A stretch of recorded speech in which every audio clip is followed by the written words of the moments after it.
Book of Samuel, chapter 9, word 1 to 30. Benyamin ഗോത്രത്തിൽ കീശ് എന്നു പേരൊരു ധനികൻ ഉണ്ടായിരുന്നു. അവൻ ബെന്യാമിനായ അബീഹിന്റെ മകനായ ബെഖോറത്തിന്റെ മകനായ സെറോറിന്റെ മകനായ അബിയേലിന്റെ മകനായിരുന്നു. അവന് ശൗൽ എന്ന പേരോടെ യൗവനവും കോമളത്വമുള്ള ഒരു മകനുണ്ടായിരുന്നു. ഇസ്രായേൽ മക്കളിൽ അവനേക്കാൾ കോമളനായ പുരുഷൻ ഇല്ലായിരുന്നു. അവൻ എല്ലാവരെക്കാളും തോൽ മുതൽ പൊക്കമേറിയവൻ ആയിരുന്നു. ശൗലിന്റെ അപ്പനായ കീശിന്റെ കഴുതകൾ കാണാതെ പോയിരുന്നു. കീശ് തൻ്റെ മകനായ ശൗലിനോട്, നീ ഒരു ഭൃത്യനെയും കൂട്ടിക്കൊണ്ട് ചെന്ന് കഴുതകളെ അന്വേഷിക്കുക എന്ന് പറഞ്ഞു. അവൻ എഫ്രൈം മലനാട്ടിലും ശാലിശ ദേശത്തുകൂടി സഞ്ചരിച്ച് അവയെ കണ്ടില്ല. അവർ ഷാലീം ദേശത്തുകൂടി സഞ്ചരിച്ച് അവിടെയും ഇല്ലായിരുന്നു. അവൻ ബെന്യാമിൻ ദേശത്തു കൂടിയും സഞ്ചരിച്ചു, എങ്കിലും കണ്ടുകിട്ടിയില്ല. സൂഫ് ദേശത്തെത്തിയപ്പോൾ ശൗൽ കൂടെയുള്ള ഭൃത്യനോട്, വരിക, നമുക്ക് മടങ്ങിപ്പോകാം, അല്ലെങ്കിൽ അപ്പൻ കഴുതുകളെക്കുറിച്ചുള്ള ചിന്ത വിട്ട് നമ്മെക്കുറിച്ച് വിഷാദിക്കും എന്ന് പറഞ്ഞു. അതിനവൻ, ഈ പട്ടണത്തിൽ ഒരു ദൈവപുരുഷനുണ്ട്, അവൻ മാന്യനാകുന്നു, അവൻ പറയുന്നതെല്ലാം ഒത്തുവരുന്നു, നമുക്ക് അവിടെ പോകാം, നാം പോകുവാനുള്ള വഴി അവൻ പക്ഷേ പറഞ്ഞു തരും എന്ന് അവനോട് പറഞ്ഞു. കൈകൾ ഉയർത്തി നല്ലൊരു ഹല്ലേലൂയ പറഞ്ഞു. ഈ പട്ടണത്തിൽ ഒരു ദൈവപുരുഷനുണ്ട്, അവൻ മാന്യനാകുന്നു, അവൻ പറയുന്നതെല്ലാം ഒത്തുവരുന്നു.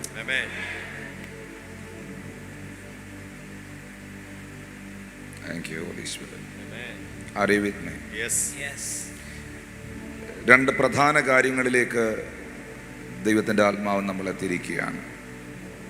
Number 1, prophetic. What is prophetic?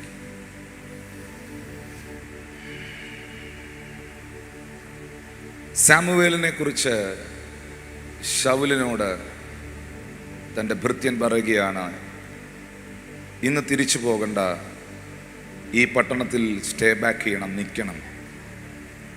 ഇവിടെ ഒരു ദൈവപുരുഷനുണ്ട്, അവൻ പറയുന്നതെല്ലാം ഒത്തുവരികയാണ്. അങ്ങനെ അവർ അവിടെ എത്തി. വായിക്കാം. ശൗൽ തന്റെ ഭൃത്യനോട്, നാം പോകുന്നു എങ്കിൽ ആ പുരുഷന് എന്താകുന്നു കൊണ്ടുപോകേണ്ടത്? നമ്മുടെ ഭാണ്ഡത്തിലെ അപ്പം തീർന്നു പോയല്ലോ. ദൈവപുരുഷന് കൊണ്ടു ചെല്ലുവാൻ ഒരു സമ്മാനവും ഇല്ലല്ലോ, നമുക്ക് എന്തുള്ളൂ എന്ന് ചോദിച്ചു. നമുക്ക് വേണ്ട ഈ വാക്യം, നമ്മൾ ബൈബിളിലില്ല, ഇത് വിട്ടേരെ. ഈ വാക്യം വേണ്ട, അത് വേണ്ട, മറ്റേത് മതി. നമുക്ക് ദൈവപുരുഷൻ്റെ അടുക്കൽ പോകാം. പക്ഷേ ദൈവപുരുഷൻ്റെ അടുത്ത് ചെല്ലുമ്പോൾ നമ്മുടെ കയ്യിൽ നമ്മൾ ദൈവപുരുഷന് കൊടുക്കാൻ ഒന്നും കരുതിയിട്ടില്ലല്ലോ എന്ന് പറഞ്ഞു. വേർഡ് 8. ഭൃത്യൻ ശൗലിനോട്, എൻ്റെ കയ്യിൽ 1/4 ശേക്കൽ വെള്ളിയുണ്ട്, ഇത് ഞാൻ ദൈവപുരുഷന് കൊടുക്കാം, അവൻ നമുക്ക് വഴി പറഞ്ഞു തരും എന്ന് ഉത്തരം പറഞ്ഞു. The prophet will direct you. Yes. Amen. The prophet can settle you. Yes. Amen. Yes. പ്രവാചകന് നിനക്ക് വഴി പറഞ്ഞു തരുവാൻ കഴിയും. Amen. Amen. പ്രവാചകന് നിന്നെ സെറ്റിൽ ചെയ്യുവാൻ കഴിയും. Amen. ദൈവം വേദപുസ്തക ചരിത്രത്തിൽ എവിടെയെല്ലാം ഒരു പ്രശ്നം ഉണ്ടായിട്ടുണ്ടോ, ആ പ്രശ്നത്തിന് പരിഹാരമായി അവിടെയെല്ലാം ദൈവം അയച്ചത് ദൈവത്തിൻ്റെ പ്രവാചകന്മാരെയാണ്. അപ്പോസ്തോലിക് മിനിസ്ട്രിയിൽ ഏറ്റവും പ്രധാനപ്പെട്ട ഒരു ഓഫീസാണ് prophetic.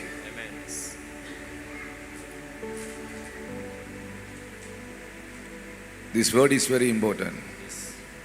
That will he give to the man of God, tell us our way.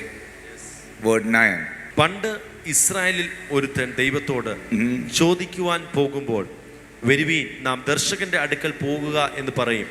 ഇപ്പോൾ പ്രവാചകൻ എന്ന് പറയുന്നവനെ അന്ന് ദർശകൻ. എവറി വേർഡ് അവിടെ എഴുതിയിരിക്കുന്ന എല്ലാ വാക്യത്തിലും സീർ, SEER, സീർ എന്ന പദമാണ് എഴുതിയിരിക്കുന്നത്. സീർ എന്ന് പറഞ്ഞാൽ കാണുന്നവൻ. ഞാൻ അതുവഴി നടക്കുമ്പോൾ ഞാൻ ആത്മാവിൽ കാണുകയാണ്, അവിടെ ഒരു ക്യാൻസർ പേഷ്യൻ്റ് ഉണ്ട്. ഞാൻ ഇവിടെ നിന്ന് ആത്മാവിൽ കാണുകയാണ്, അവിടെ ഒരാൾ പാസ്പോർട്ടുമായി ഇരിപ്പുണ്ട്. കാണുന്നവൻ. Yes. See. Amen. Yes. Amen. Amen. See. Yes. Amen. The spirit realm. Amen. Hallelujah. Hallelujah. Hallelujah. Word 10. Saul ഭൃത്യനോട്, നല്ലത്, വരിക, നമുക്ക് പോകാം എന്ന് പറഞ്ഞു. അങ്ങനെ അവർ ദൈവപുരുഷൻ താമസിച്ചു വന്ന പട്ടണത്തിലേക്ക് പോയി. അവർ പട്ടണത്തിലേക്കുള്ള കയറ്റം കയറി ചെല്ലുമ്പോൾ വെള്ളം കോരുവാൻ പോകുന്ന ബാല്യക്കാരികളെ കണ്ട് അവരോട്, ദർശകൻ ഇവിടെ ഉണ്ടോ എന്ന് ചോദിച്ചു. അവിടെയല്ല, you can see that word in everywhere. Is the seer is here? Seer, കാണുന്നവൻ, സ്പിരിറ്റ് തലങ്ങളെ കാണുന്നവൻ, Amen. ആത്മതലങ്ങളെ കാണുന്നവൻ ഇവിടെ ഉണ്ടോ എന്ന് ചോദിച്ചു. Yes. Okay, next word. അവർ അവരോട്, ഉണ്ട്, അതാ നിങ്ങളുടെ മുമ്പിൽ, വേഗം ചെല്ലുവീൻ എന്ന് പറഞ്ഞു. ഇന്ന് പൂജാഗിരിയിൽ ജനത്തിന്റെ വക ഒരു യാഗമുള്ളത് കൊണ്ട് അവൻ ഇന്ന് പട്ടണത്തിൽ വന്നിട്ടുണ്ട്. Man of God in the city. Amen. Yes. Amen. Amen. Hallelujah. ദൈവത്തിന്റെ അഭിഷിക്തൻ man of God Amen. ഇന്ന് പട്ടണത്തിലുണ്ട്. Yes. Amen. Word 13.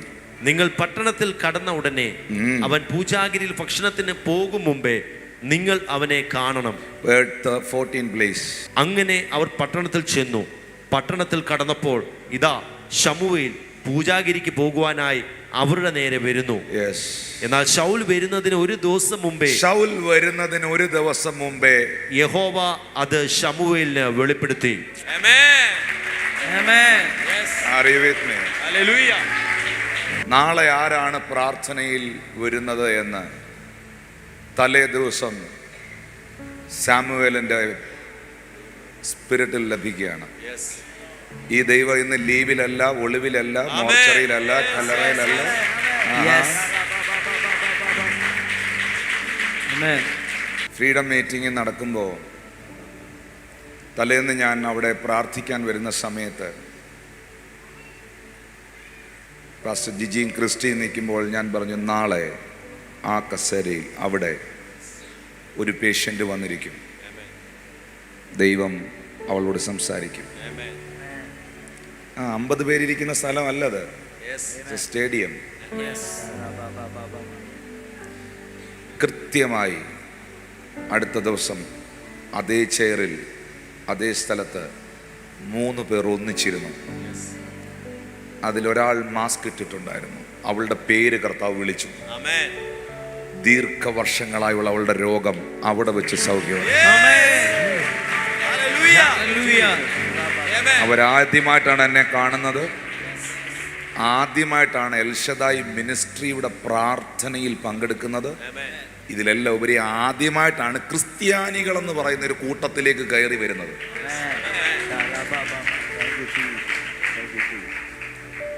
ശൗൽ വരുന്നതിന് മുൻപേ യഹോവ സാമുവേലിന് അത് വെളിപ്പെടുത്തി. ഒരു പക്ഷേ നിങ്ങൾക്ക് ഇങ്ങനെയുള്ള കാര്യങ്ങളൊന്നും ഒത്തിരി കേട്ട് കാണത്തില്ല, ഇതിലേക്ക് ശ്രദ്ധിച്ച് കാണത്തില്ല. This is very important. വാ തുറന്ന് പറഞ്ഞ് ദൈവം വെളിപ്പെടുത്തും.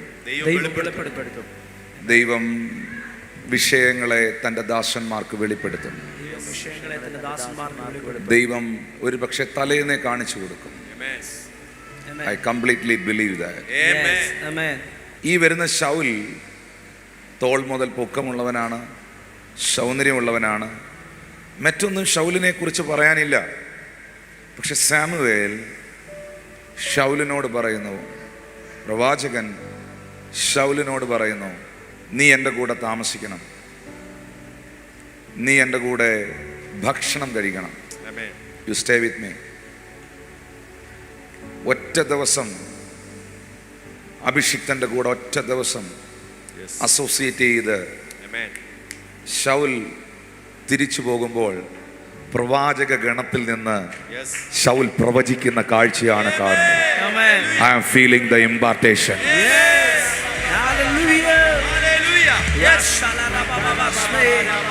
Feeling the impartation. A prophetic impartation. Yes. Hallelujah. At the next day, ആളുകൾ അത്ഭുതപ്പെട്ടു പോയി. ഇങ്ങോട്ട് വന്ന ആളായിരുന്നില്ല തിരിച്ചങ്ങോട്ട് പോയത്.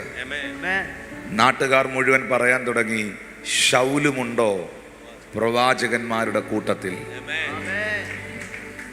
Hallelujah, hallelujah. What is the reason, man of God, in your city? അഭിഷിക്തൻ.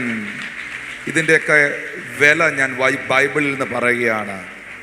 ഇന്ന് ഏറ്റവും കൂടുതൽ കളിയാക്കുന്നതും പരിഹസിക്കുന്നതും പുച്ഛിക്കുന്നതും തെറ്റിദ്ധരിക്കുന്നതും ദൈവത്തിൻ്റെ അഭിഷിക്തന്മാരെയാണ്. പക്ഷേ ഇന്ന് ഈ മീറ്റിങ്ങിൽ വന്നിരിക്കുന്നവർ മനസ്സിലാക്കണം, നിന്നെ ദൈവത്തിന് സെറ്റിൽ ചെയ്യാനും നിന്നെ ദൈവത്തിന് ഉപയോഗിക്കാനും ദൈവം പ്രയോജനപ്പെടുത്തുന്നത് തൻ്റെ ദാസന്മാരെയാണ്. ഒരുപക്ഷെ നീ ഒരു സാധാരണ ശൗലിനെ പോലെ ഒരു വ്യക്തിയായിട്ടായിരിക്കാം ഇതിനകത്ത് വന്നത്. മടങ്ങുമ്പോൾ പ്രവാചക ഗണത്തിൽ നിന്നെ പെടുത്താൻ the right associations and the right connection is important thing. The right association and the right connection is important thing. തലേന്ന് തന്നെ ശമൂവേലിന് നാളെ ആരാണ് പ്രാർത്ഥനയിൽ വരുന്നത് എന്ന് ദൈവം വെളിപ്പെടുത്തി. അവനും പ്രവചിച്ചു.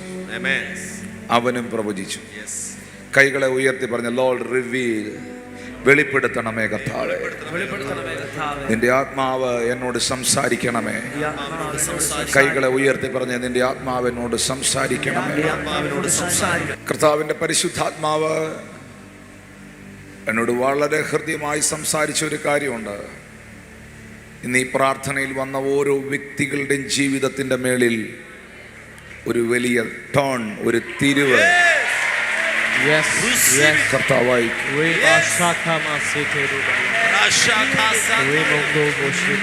അത്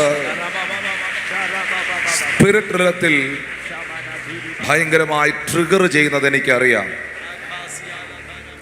മരണത്തിന് വേണ്ടി വിധിക്കപ്പെട്ട ചിലർ, മരണഭയമുള്ള ചിലർ, രോഗങ്ങളുടെ ബന്ധനങ്ങളിൽ കിടക്കുന്ന ചിലർ ഇന്ന് ഈ പ്രാർത്ഥനയിൽ പങ്കെടുക്കുന്നുണ്ട്.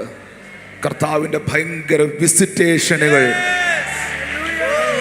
അവരിൽ സംഭവിക്കാൻ പോവുകയാണ്. സീർ, ദർശകൻ, കാണുന്നവൻ.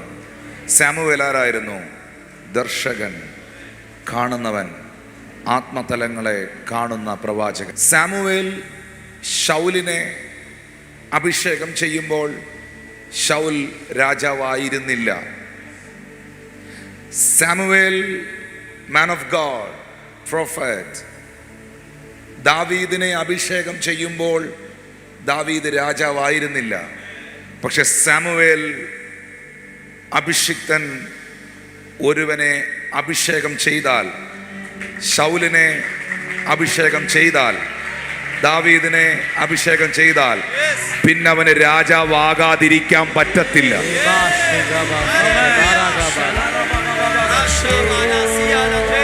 Because സ്പിരിറ്റ് റിലത്തിൽ, ആത്മതലങ്ങളിൽ അതവന് വേണ്ടി ആക്ടിവേറ്റഡ് ആയിരിക്കും.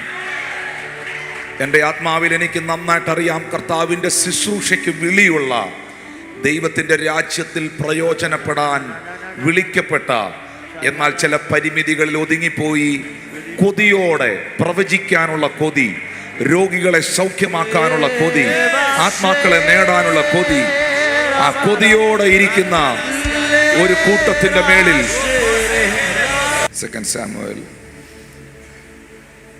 chapter 9 word 1. അനന്തരം ദാവീദ്, ഞാൻ യോനാഥാന്റെ നിമിത്തം ദയ കാണിക്കേണ്ടതിന് ശൗലിന്റെ കുടുംബത്തിൽ ആരെങ്കിലും ശേഷിച്ചിരിക്കുന്നുവോ എന്ന് അന്വേഷിച്ചു. എന്നാൽ ശൗലിന്റെ ഗൃഹത്തിൽ സീബ എന്നു പേരുള്ള ഒരു ഭൃത്യനുണ്ടായിരുന്നു. അവനെ ദാവീദിന്റെ അടുക്കൽ വിളിച്ചു വരുത്തി രാജാവ് അവനോട്, നീ സീബയോ എന്ന് ചോദിച്ചു. അടിയൻ എന്ന് അവൻ പറഞ്ഞു. ഞാൻ ദൈവത്തിന്റെ ദയ കാണിക്കേണ്ടതിന് ശൗലിന്റെ കുടുംബത്തിൽ ആരെങ്കിലും ഉണ്ടോ എന്ന് രാജാവ് ചോദിച്ചതിന് 2 കാലും മുടന്തനായിട്ട് യോനാഥാന്റെ ഒരു മകൻ ഉണ്ട് എന്ന് സീബ രാജാവിനോട് പറഞ്ഞു. അവൻ എവിടെയെന്ന് രാജാവ് ചോദിച്ചതിന്, ലോദെബാരിൽ അമിയേലിന്റെ മകനായ മാഖീരിന്റെ വീട്ടിലുണ്ട് എന്ന് സീബ രാജാവിനോട് പറഞ്ഞു. അപ്പോൾ ദാവീദ് രാജാവ് ആളയച്ചു. ലോദെബാരിൽ അമിയേലിന്റെ മകനായ മാഖീറിന്റെ വീട്ടിൽ നിന്ന് അവനെ വരുത്തി. ഓക്കെ, നിങ്ങൾക്ക് എല്ലാവർക്കും ഈ ഭാഗം അറിയില്ല. ഞാൻ ജസ്റ്റ് നിങ്ങൾക്കൊന്ന്, എൻ്റെ പ്രിയ മക്കൾക്ക്, സഹോദരങ്ങൾക്ക് ഞാനൊന്ന് പറഞ്ഞു തരാൻ ശ്രമിക്കുകയാണ്. Are you listening me? Hallelujah. 2 Samuel 9:1 Bible പറയുന്നു, ഞാൻ യോനാഥാന്റെ നിമിത്തം ദയ കാണിക്കേണ്ടതിന് ശൗലിന്റെ കുടുംബത്തിൽ ആരെങ്കിലും ശേഷിച്ചിരിക്കുന്നോ എന്ന് ദാവീദ് അന്വേഷിക്കുകയാണ്. ഒരു ദിവസം ദാവീദിന്റെ ഹൃദയത്തിനകത്ത് പെട്ടെന്നങ്ങ് തോന്നുകയാണ്, ട്രിഗർ ചെയ്യുകയാണ്, എനിക്ക് ശൗലിന്റെ കുടുംബത്തോട് കരുണ കാണിക്കണം. നിങ്ങൾക്കെല്ലാവർക്കും ഈ ചരിത്രം അറിയാം. ദാവീദിനെ ഏറ്റവും കൂടുതൽ ഉപദ്രവിച്ച വ്യക്തിയാണ് ശൗൽ. ദാവീദിന് വിരോധമായി പ്രവർത്തിച്ച മനുഷ്യനാണ് ശൗൽ. ദാവീദിനെ കൊന്നുകളയാൻ പലതവണ ശ്രമിച്ചയാളാണ് ശൗൽ. പക്ഷേ ശൗലിന്റെ മക്കളിൽ യോനാഥാൻ ദാവീദുമായി സഖ്യത ചെയ്ത വ്യക്തിയായിരുന്നു. ഞാനതിലേക്ക് ആ റെഫറൻസിലേക്ക് വരും. ഒരു ദിവസം നിങ്ങൾക്കറിയാം, ശൗൽ മരിച്ചു, യോനാഥാൻ മരിച്ചു, ശൗലിൻ്റെ ആൺമക്കളെല്ലാം മരിച്ചു. ശൗലിൻ്റെ കുടുംബത്തിൽ ഇപ്പോൾ ആരും ശേഷിക്കുന്നില്ല.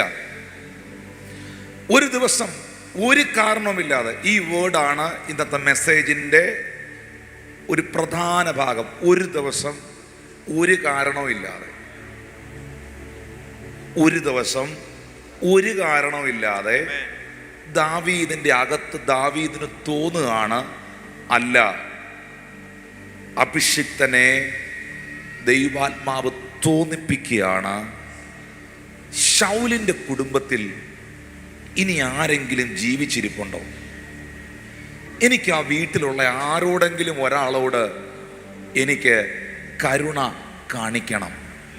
ഹല്ലേലൂയ. ചേർന്നൊരാമീൻ പറഞ്ഞേ. വിശുദ്ധ ബൈബിളിൽ, വേദപുസ്തകത്തിൽ ശൗലിന്റെ കുടുംബത്തിനകത്തുണ്ടായിരുന്ന ഒരു ഭൃത്യൻ എന്ന് വെച്ചാൽ, നേരത്തെ പാസ്റ്റർ ഇങ്ങനെയൊക്കെ പറഞ്ഞാലേ ഇവർക്ക് മനസ്സിലാവുള്ളൂ. ശൗലിന്റെ വീട്ടിൽ നേരത്തെ ജോലിക്ക് നിന്നിരുന്ന ഒരാള് ഇപ്പോൾ ദാവീദിന്റെ കൊട്ടാരത്തിലാണ് പണിയെടുക്കുന്നത്. പുള്ളിക്കാരന്റെ പേര് സീബ എന്നാണ്. സീബ. ദാവീദ് സീബയെ വിളിച്ച് ചോദിക്കുകയാണ്, സീബ, ഈ ശൗലിന്റെ വീട്ടിൽ കുടുംബത്തിൽ ഇനി ആരെങ്കിലും അവശേഷിക്കുന്നുണ്ടോ? സീബ ഉടനെ ദാവീദ് രാജാവിനോട് പറയുകയാണ്, ഉണ്ട്.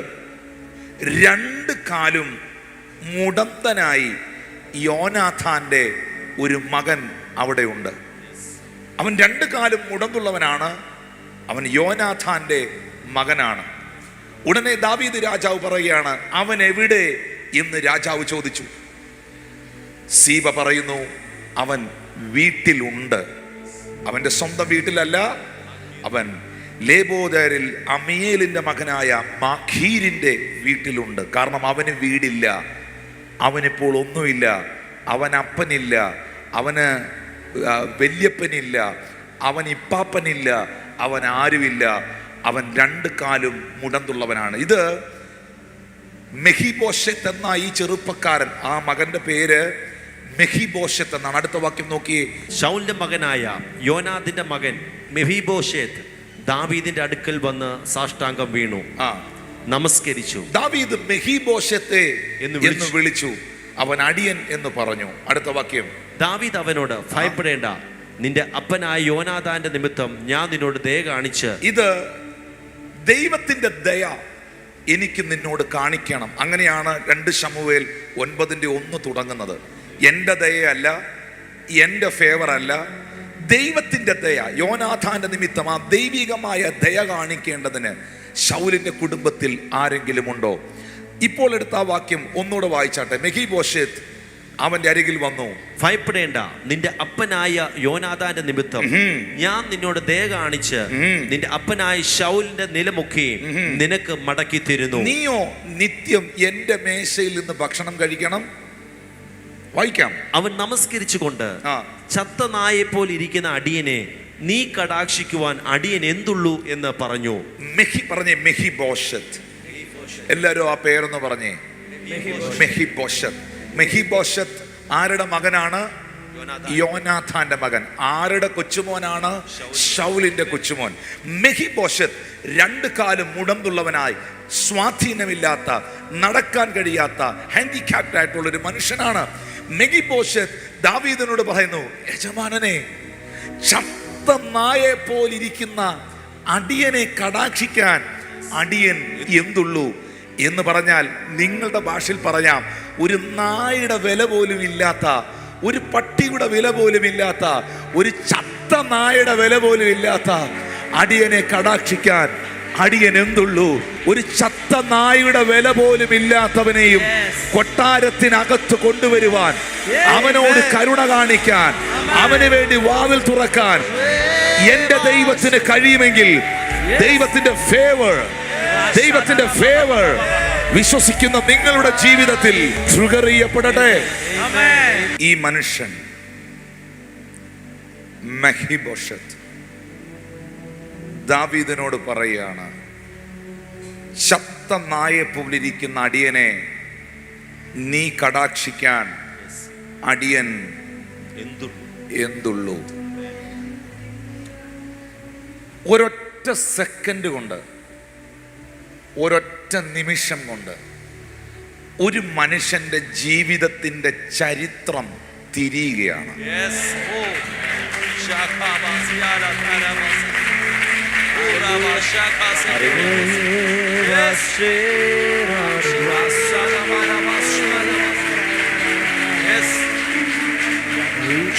ഒരൊറ്റ നിമിഷം കൊണ്ട് ഒരു മനുഷ്യന്റെ ജീവിത ശൈലി, life style completely change ആകുകയാണ്.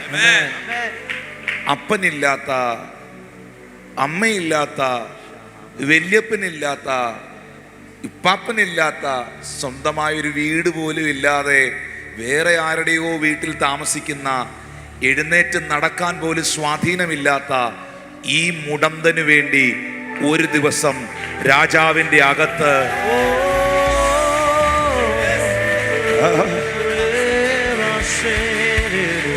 Trigger ചെയ്യപ്പെടുകയാണ്.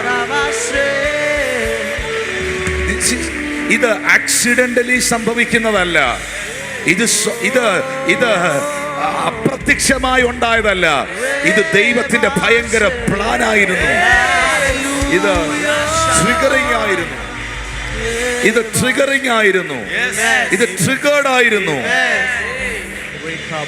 കാരണം ജീവിതത്തിൽ ഒത്തിരി പ്രതിസന്ധികൾ ഒറ്റ ദിവസം. ഇത് ഞാൻ ഇന്ന് ഈ മെസ്സേജ് പറയുമ്പോൾ എനിക്കറിയാം, ഞാൻ പ്രസംഗിക്കാൻ നിൽക്കുകയല്ല.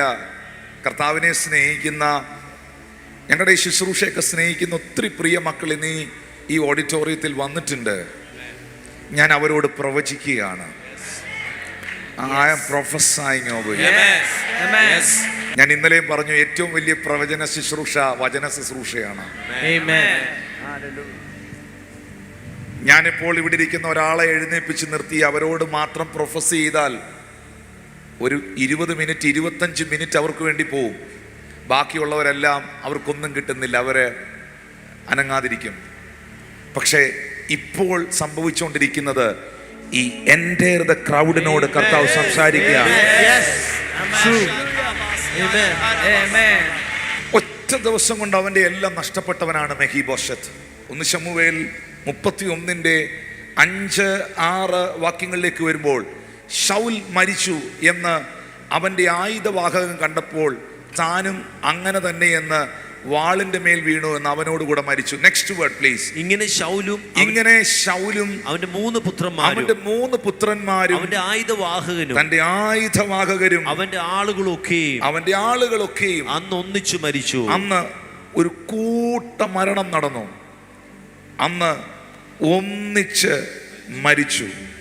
Hallelujah, hallelujah, hallelujah. ഈ 2 ശമൂവേലിന്റെ പ്രവചന പുസ്തകം 4-ാം അധ്യായം 4-ാമത്തെ വാക്യത്തിലേക്ക് വരുമ്പോൾ, 2 സാമുവേൽ ചാപ്റ്റർ 4 വരുമ്പോൾ, ശൗലിന്റെ മകനായ യോനാഥാന് 2 കാലും ഉടന്തനായിട്ടൊരു മകൻ ഉണ്ടായിരുന്നു. ഇസ്രായേലിൽ നിന്ന്, ആ വേർഡ് ശ്രദ്ധിച്ചോണം, ഇസ്രായേലിൽ നിന്ന് ശൗലിന്റെയും യോനാഥാന്റെയും വർത്തമാനം എത്തിയ സമയം എന്ന് വെച്ചാൽ ഒറ്റ ദിവസമാണ് മെഹീബോശത്തിന്റെ അപ്പനും വല്യപ്പനും മരിച്ചത്. ഞാൻ വളരെ സീരിയസ് ആയിട്ടാണ് ഈ മെസ്സേജ് പറയുന്നത്. ഇന്ന് ഇതിനകത്ത് ഒത്തിരി ഡെത്ത് ക്യാൻസൽ ആകുകയാണ്. ഒറ്റ ദിവസം, സിംഗിൾ ഡേ അപ്പൻ മരിച്ചു, അതേ ദിവസം വല്യപ്പൻ മരിച്ചു, അതേ ദിവസം അപ്പന്റെ സഹോദരങ്ങൾ മരിച്ചു. ഈ മരണവാർത്ത ഈ കുഞ്ഞിന്റെ അടുക്കൽ എത്തിയ സമയത്ത് അവന്റെ ധാത്രി എന്ന് വെച്ചാൽ നേഴ്സ് ഈ 5 വയസ്സുള്ള കൊച്ചിനെയും കൊണ്ട് എഴുന്നേറ്റ് ഈ മരണവാർത്ത അറിഞ്ഞ് അപ്പൻ്റെയും അവൻ്റെ അപ്പൻ്റെയും അവൻ്റെ വല്യപ്പൻ്റെയും അവൻ്റെ ഉപ്പാപ്പന്മാരുടെയും മരണം അറിഞ്ഞിട്ട് ഈ കൊച്ചിനെയും കൊണ്ട് ഓടുമ്പോൾ ആ ഓടുന്ന വഴിക്ക് കുഞ്ഞ് താഴെ വീണ് അവനും 2 കാലും ഉടന്തുള്ളവനായി.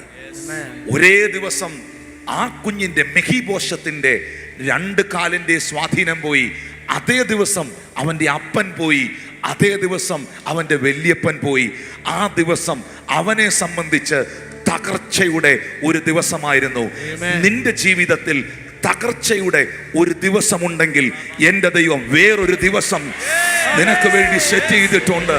ഇത് നിന്റെ ജീവിതത്തിൽ തകർച്ചയുടെ, നിന്റെ കയ്യിൽ നിന്നെല്ലാം നഷ്ടപ്പെട്ട ഒരു ദിവസം നിന്റെ ജീവിതത്തിൽ ഉണ്ടെങ്കിൽ സകലതും നിന്നിലേക്ക് മടക്കി തരാൻ എൻ്റെ ദൈവം മറ്റൊരു ദിവസം സെറ്റ് ചെയ്തിട്ടുണ്ട്. ഞാൻ നിങ്ങളോട് പ്രവചിക്കുകയാണ്, നിന്റെ ജീവിതത്തിൽ എവിടെങ്കിലും നഷ്ടപ്പെട്ട ഒരു ദിനമുണ്ടെങ്കിൽ, എല്ലാം നിന്റെ കയ്യിൽ നിന്ന് പോയി എന്ന് നീ ചിന്തിച്ച ഒരു ദിവസം നിനക്കുണ്ടെങ്കിൽ, നഷ്ടപ്പെട്ടതെല്ലാം നിന്റെ കയ്യിലേക്ക് മടങ്ങി വരുന്ന ഒരു ദിവസം സ്വർഗം നിനക്ക് വേണ്ടി ഒരുക്കുകയാണ്. Listen. നിങ്ങൾക്ക് ഈ സാഹചര്യം മനസ്സിലായോ? മെഹീബോശത്ത് ആരെന്ന് മനസ്സിലായോ? ഈ മെഹീബോശത്തിനെ ദാവീദ് കൊട്ടാരത്തിലേക്ക് വിളിച്ചിട്ട് വേദപുസ്തകം പറയുന്നു 8-ാമത്തെ വാക്യത്തിൽ അവൻ നമസ്കരിച്ചും കൊണ്ട് ശബ്ദനായെ പോലിരിക്കുന്ന അടിയനെ നീ കടാക്ഷിക്കുവാൻ അടിയൻ എന്തുള്ളൂ എന്ന് പറഞ്ഞു. 10-ാമത്തെ വാക്യം, ദാവീദ് സീബയോട് നീയും നിന്റെ പുത്രന്മാരും വേലക്കാരും നിന്റെ യജമാന്റെ മകന് ഭക്ഷിക്കുവാൻ ആഹാരം ഉണ്ടാകേണ്ടതിന്, മെഹീബോശത്തിന് ആഹാരം ഉണ്ടാകേണ്ടതിന് അവന് വേണ്ടി ആ നിലം, മെഹീബോശത്തിന് വേണ്ടി നിലം കൃഷി ചെയ്യണം. രാജാവിന്റെ കൽപ്പനയാണ്. മെഹീബോശത്തിന് വേണ്ടി നിലം കൃഷി ചെയ്യണം, അതിന്റെ അനുഭവം എടുക്കണം. നിന്റെ യജമാനൻ എന്ന് വെച്ചാൽ യോനാഥാന്റെ മകനായ മെഹീബോശത്ത് നിത്യം എന്റെ മേശയിൽ നിന്ന് ഭക്ഷണം കഴിക്കണം. സീബയ്ക്ക് 15 പുത്രന്മാരും 20 വേലക്കാരും ഉണ്ടായിരുന്നു. ഈ 35 പേർ ഇനി മുതൽ മെഹീബോശത്തിന് വേണ്ടി ജോലി ചെയ്യണം. നീയും നിന്റെ പുത്രന്മാരും വേലക്കാരും മെഹീബോശത്തിന് ഭക്ഷിക്കാൻ ആഹാരം ഉണ്ടാക്കേണ്ടതിന് അവന് വേണ്ടി നീയും നിന്റെ വേലക്കാരും കൃഷി ചെയ്യണം. ഇന്നലെ വരെ, കഴിഞ്ഞ 1 മണിക്കൂർ മുമ്പ് വരെ സ്വന്തമായിട്ടൊന്ന് എഴുന്നേറ്റ് നടക്കാൻ പോലും കഴിയാത്ത, സ്വന്തം കാര്യങ്ങൾ പോലും ചൊവ്വ ചെയ്യാൻ പറ്റാത്ത ഇവന് വേണ്ടി ഒറ്റ സെക്കൻഡ് കൊണ്ട് 35 വേലക്കാർ Yeah. Oh, Amen. yes. Amen. Be with me. 35 servants. ഞാൻ വീണ്ടും പറയുന്നു, എന്റെ ദൈവത്തിന് ഒരുത്തന്റെ ജീവിതത്തിന്റെ ചരിത്രത്തെ Yes. ചത്ത നായുടെ വില പോലും ഇല്ലാത്ത, വാ, നിങ്ങളിൽ ചിലർ പറയത്തില്ലേ, ഒരു പട്ടിയുടെ വില പോലും തന്നില്ലെന്ന്. നിന്നെ മാനിക്കാൻ ദൈവത്തിന് കഴിയുമെന്ന് ഇന്ന് പകൽ വിശ്വസിക്കുന്നവർക്കായി ഞാൻ ദൈവത്തെ സ്തുതിക്കുകയാണ്. മെഹീബോശത്തിന് വേണ്ടി മാത്രം, രാജാവിന്റെ കൽപ്പനയാണ്, മെഹീബോശത്തിന് വേണ്ടി മാത്രം ഇന്നു മുതൽ 35 ജോലിക്കാർ. ദൈവത്തിന്റെ ഹൃദയത്തിനകത്ത്, പരിശുദ്ധാത്മാവ് ഒരു വ്യക്തിയുടെ ഹൃദയത്തിനകത്ത് ഒരു കാര്യത്തെ ട്രിഗർ ചെയ്യിച്ചാൽ, നിനക്ക് വേണ്ടി ദൈവം ഒരു വ്യക്തിയോട് ഇടപെട്ടാൽ, നിനക്ക് വേണ്ടി എൻ്റെ ദൈവം ഒരു വഴി തുറന്നു തന്നാൽ, അത് നീ ചിന്തിക്കുന്നതിന് അപ്പുറമായിരിക്കുമെന്ന്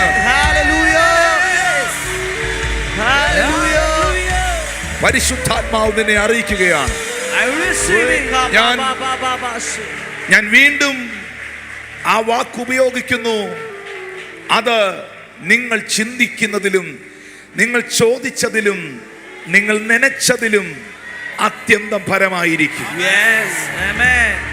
ലിസൺ, എന്താണ് അതിന്റെ തെളിവ്? ഇവിടെ മെഹീബോശത്ത് ഇനി മുതൽ ഭക്ഷണം കഴിക്കാൻ പോകുന്നത് രാജാവിന്റെ മേശയിൽ നിന്നാണ്. Amen. Jesus. Hallelujah. Hallelujah. Listen, ആ വേർഡ് കൂടെ പറഞ്ഞാൽ മാത്രമേ ഇത് കംപ്ലീറ്റ് ആകത്തുള്ളൂ. ഹല്ലേലൂയ. 11ാമത്തെ വാക്യം, മെഹീബോശത്തോ രാജകുമാരന്മാരിൽ ഒരുത്തൻ എന്ന പോലെ ദാവീദിന്റെ മേശയിൽ നിന്ന് ഭക്ഷണം കഴിച്ചു. He shall eat at my table as on the king's son. ചത്ത നായുടെ വില പോലും, വഴിയെ ചത്ത് കിടക്കുന്ന ഒരു പട്ടിയുടെ വില പോലും ഇല്ലാത്തവൻ ഇപ്പോൾ രാജാവിന്റെ മകനായി മാറി എന്ന്. King's son. Amen. ഈ തമ്പുരാൻ ഇന്നും പ്രവർത്തിക്കുന്നുണ്ട് കേട്ടോ. Yes. Amen. ഇതല്ല രസം. അതാ ഞാൻ പറഞ്ഞ, ചിന്തിക്കാത്ത കാര്യം ദൈവം ചെയ്യുന്നതെന്ന്. നിങ്ങൾക്ക് തോന്നുന്നുണ്ടോ ഇത് ദാവീദിന് തന്നെ തോന്നിയതാണെന്ന്? നിങ്ങൾക്ക് ദാവീദിന്റെ സ്വഭാവം അറിയാവോ? നിങ്ങൾക്ക് ദാവീദിന്റെ ഒരു തീരുമാനം അറിയാവോ? ദാവീദ് രാജാവിന് ഇഷ്ടമല്ലാത്ത 2 കൂട്ടരുണ്ട്, കുരുടരും മുടന്തരും. രാജാവായ ദാവീദിന്റെ കൊട്ടാരത്തിന്റെ വാതിലിൽ ബോർഡ് വെച്ചിട്ടുണ്ട്, മുടന്തന്മാർക്ക് പ്രവേശനം ഇല്ലെന്ന്. ഇപ്പൊ അകത്തിരിക്കുന്ന ആരാ? രാജാവിന്റെ മേശയിൽ നിന്ന് ഭക്ഷിക്കുന്ന ആരാ? ആ പാലസിനകത്തിരിക്കുന്ന ആരാ? 2 കാലും. ദാവീദിന് ഇഷ്ടമല്ല മുടന്തന്മാരെ. വായിച്ചോ, 2 ശമൂവേൽ 5-ാം അധ്യായം 7-8 വാക്യങ്ങൾ എല്ലാം വായിക്കാൻ നേരെയില്ല. ദാവീദ് സിയോൻ കോട്ട പിടിച്ചു. അത് ദാവീദിന്റെ നഗരം, അത് ദാവീദിന്റെ പട്ടണമാണ്. അന്ന് ദാവീദ് ആരെങ്കിലും യെബൂസ്യരെ തോൽപ്പിച്ചാൽ അവൻ നീർപ്പാത്തിയിലൂടെ കടന്ന് ദാവീദിന് വെറുപ്പായുള്ള മുടന്തരെയും കുരുടരെയും പിടിക്കട്ടെ എന്ന് പറഞ്ഞു. അതുകൊണ്ട് കുരുടരും മുടന്തരും വീട്ടിൽ വരരുത് എന്ന ചൊല്ല് നടപ്പായി. ദാവീദിന്റെ വീട്ടിൽ കുരുടന്മാർക്കും മുടന്തന്മാർക്കും പ്രവേശനമില്ല. പക്ഷേ പ്രവേശനമില്ലെന്ന് പറഞ്ഞെടുത്ത് നിന്നെ അകത്തു കൊണ്ടുവരാൻ ദൈവം നിനക്ക് വേണ്ടി, സ്വർഗത്തിലെ ദൈവം നിനക്ക് വേണ്ടി ഒരു കാര്യം നിശ്ചയിച്ചിട്ടുണ്ടെങ്കിൽ, സ്വർഗത്തിലെ ദൈവം നിനക്ക് വേണ്ടി ഒരു കാര്യം പദ്ധതി ഇട്ടിട്ടുണ്ടെങ്കിൽ, സാഹചര്യം വിഷയമല്ല, നിയമം വിഷയമല്ല, സംവിധാനങ്ങൾ വിഷയമല്ല. ആമേൻ. ചിലതിനെ മറികടന്ന് നിന്റെ വിടുതൽ നിന്റെ അരികിൽ വരികയാണ്. ഞാൻ നിങ്ങളോട് ആത്മാവിൽ സംസാരിക്കുന്നു. ദൈവം നിന്നെ കണ്ടൊരു വ്യക്തിയാണെങ്കിൽ, Yes. മെഹിബോശത്തെ, നിനക്കൊരു പട്ടിയുടെ വില പോലും ഇല്ലെങ്കിലും Yes. നിന്റെ നാട്ടുകാരും കുടുംബക്കാരും നിന്നെ ഒരു ചത്ത നായുടെ വില പോലും ഇല്ലാത്തവനായി നിന്നെ എഴുതി തള്ളിയ കേസാണെങ്കിലും നിന്നെ മാനിക്കാൻ എന്റെ ദൈവം കണ്ടിട്ടുണ്ടെങ്കിൽ വാ തുറന്ന് പറയാമോ? അവകാശം അവകാശിയുടെ കയ്യിൽ തന്നെ വരും. അവകാശിയുടെ കയ്യിൽ തന്നെ വരും. ഒരിക്കൽ കൂടെ പറഞ്ഞ വാഗ്ദത്തം വാഗ്ദത്തം കേട്ടവന്റെ കയ്യിൽ തന്നെ വരും. അവകാശം അവകാശിയുടെ കയ്യിൽ തന്നെ വരും. വാഗ്ദത്തം കേട്ടവന്റെ കയ്യിൽ തന്നെ വരും. ദൈവം യോനാഥാന്റെ തലമുറയെ മറക്കില്ല. ദൈവം യോനാഥാന്റെ തലമുറയെ മറക്കില്ല. ഞാൻ ആരോടൊക്കെ പ്രവചിക്കുകയാണ്. ദൈവത്തിന്റെ അഭിഷിക്തനെ സപ്പോർട്ട് ചെയ്ത, എനിക്ക് രണ്ടാമനായ മതി എന്ന് പറഞ്ഞ യോനാഥാന്റെ തലമുറമാരെ, യോനാഥാന്മാരെ ദൈവം മറക്കില്ല. Yes. Hallelujah. എന്തായിരുന്നു യോനാഥാന്റെ പ്രത്യേകത എന്നറിയോ? അപ്പനായ ശൗൽ അഭിഷിക്തന് വിരോധമായി നിൽക്കുമ്പോഴും ദൈവത്തിന്റെ അഭിഷേകത്തെ ബഹുമാനിച്ച, അഭിഷിക്തനോടൊപ്പം നിന്ന, Yes. അപ്പൻ അരമനകൾക്കകത്ത് ദാവീദിനെ കൊല്ലാൻ പദ്ധതിയിടുമ്പോൾ യോനാഥാൻ ദാവീദിന്റെ അടുക്കൽ ഓടി വന്നിട്ട് പറയും, രക്ഷപ്പെട്ടു പൊയ്ക്കോ, ഈ സ്ഥലത്തുനിന്ന് പൊയ്ക്കോ. Yes. നിങ്ങൾക്കറിയാമോ, ദാവീദ് മരിച്ചാൽ അതിന്റെ ഏറ്റവും കൂടുതൽ ബെനിഫിറ്റ് ഉണ്ടാകുന്നത് യോനാഥാനാണ്. അപ്പനായ ശൗൽ ദാവീദിനെ കൊന്നാൽ അതിന്റെ നന്മ ഉണ്ടാകുന്നത് യോനാഥാനാണ്. പക്ഷെ യോനാഥാൻ പറയുന്നു, എനിക്ക് ദൈവഹിതമില്ലാത്ത നന്മ വേണ്ട, എനിക്ക് ദൈവഹിതമില്ലാത്ത അനുഗ്രഹം വേണ്ട, എനിക്ക് ദൈവഹിതമില്ലാത്ത ഒന്നും വേണ്ട, ഞാൻ രണ്ടാം സ്ഥാനത്ത് നിന്നോളാം. അവന്റെ തലമുറയെ മാനിക്കുന്നൊരു ദൈവമുണ്ട്. അവകാശം അവകാശിയുടെ കയ്യിൽ തന്നെ വരും. വാഗ്ദത്തം കേട്ടവന്റെ കയ്യിൽ തന്നെ വരും. യോനാഥാന്മാരെ, നിന്റെ തലമുറയെ മറക്കാത്തൊരു ദൈവമുണ്ട്. Yes. Hallelujah.